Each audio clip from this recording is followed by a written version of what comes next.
Hey guys, this is Hokma Finance Canada. In this video, we're going to show you how to switch to paperless statements on Scotia Bank app. We will also put links in the description below for similar banks. To start, open the app by tapping on it. Now, sign in with your username and password. Once you're signed in, you will see a section for your accounts. Tap on your banking account. Here, you will see an option for Manage. Tap on Manage.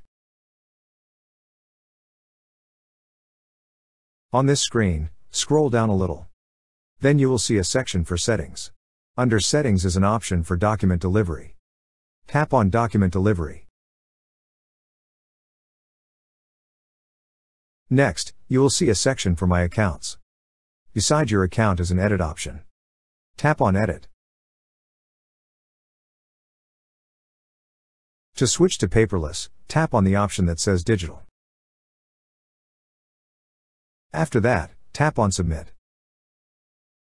That's how you switch to paperless statements on Scotia Bank app.